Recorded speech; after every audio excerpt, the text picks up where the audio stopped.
So you're single at the moment. Yeah. What's your recent history in terms of relationships? I had a 3.5 year, 4 year relationship. A few that were like a year, maybe a year and a half. Mm. Yeah, that was your longest ever relationship, was Yeah. it? And were you living together? Yeah. How was the experience of living with him?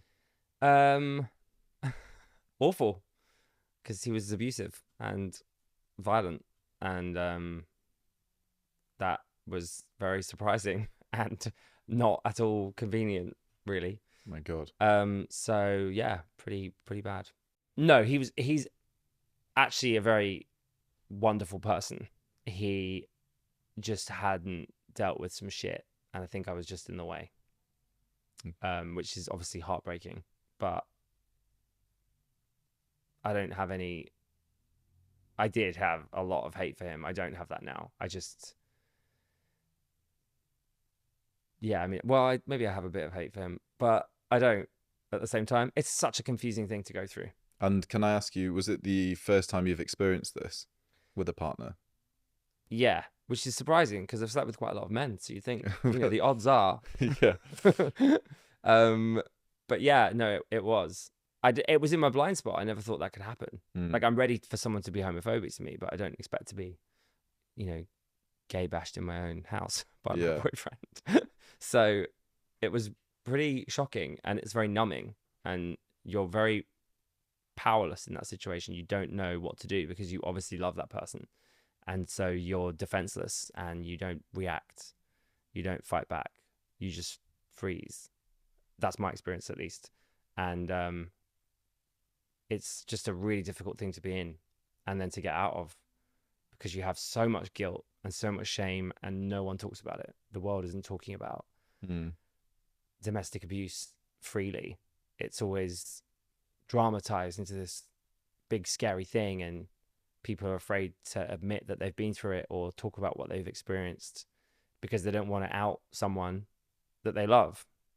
But that's also part of the abuse cycle for me. So I would never do that to him, but I have to be true to my experience and talk about what I've been through. And were you talking to people during, or was this something which No, of you? course not. Because why would you tell someone that you want to get married to? Why would you tell your friends that someone you might want to marry has done that to you? You immediately cut your friends off from the person you love. So of course you don't tell them. Yeah, it's hard, obviously, because what you're saying is that you're being abused, but in this, you're protecting But you also don't him. know you're being abused.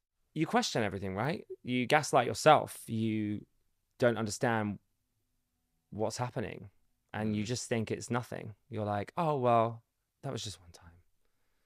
I was just annoyed, or maybe that was actually my fault that time, or maybe this is actually quite normal because we're both men, so maybe it's just a bit of fun, or maybe I should have fought back. So actually, if I had have fought back, this wouldn't have happened. And so maybe it's because I'm weak and because I'm gay, and like, did I deserve it? And yeah, And at what point had you decided that this was enough? at what point did I decide this was enough? I got to a point where I couldn't work out why I was really unhappy because I definitely shut.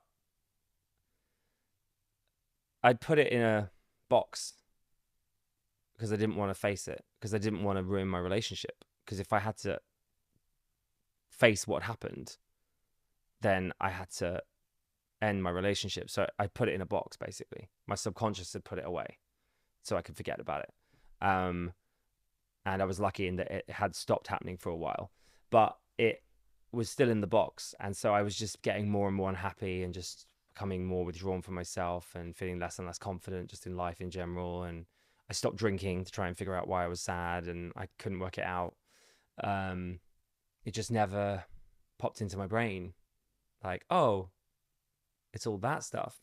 Um, so at what point was it enough?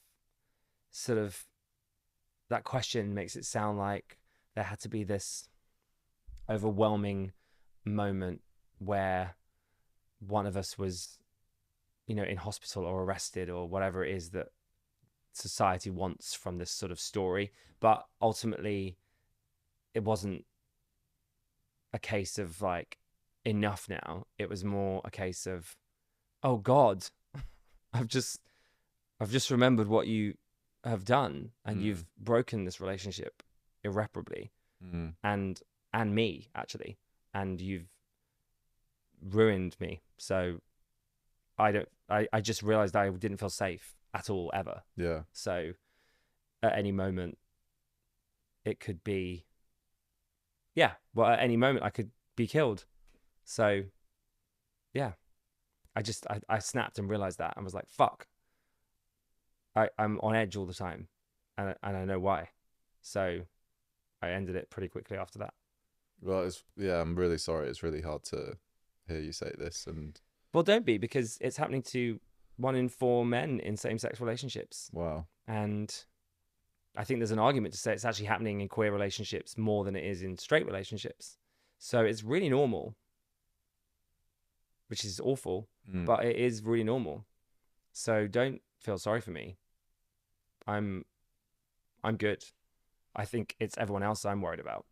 And is this something that you've spoken to with other people who have gone through a similar thing since? Have you reached out to other couples and individuals that may have experienced similar things that you've experienced? I haven't actually. Like, I've obviously had a lot of therapy, and I've done a lot of work, and I've read up on it, and I've spoken to charities. But in terms of one-on-one interactions with people, I find that people don't really want to talk about it. I've had people tell me off for calling myself a survivor, like, because it triggered them, and they feel like you can only be a survivor if you nearly died. Mm-hmm.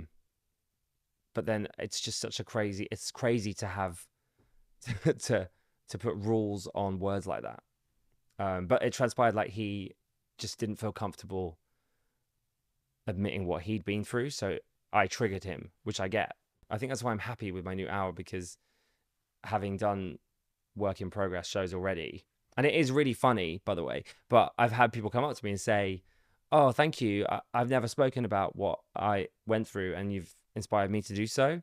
So I've got a little post-it note board at home with like reviews from real people that have seen it and said something that's been lovely, like how much it's helped them. So I think that's my main focus at the minute, is just like Yeah. knowing the reason why I'm doing it is to help people, even if it's only 5 people, to be able to talk about it.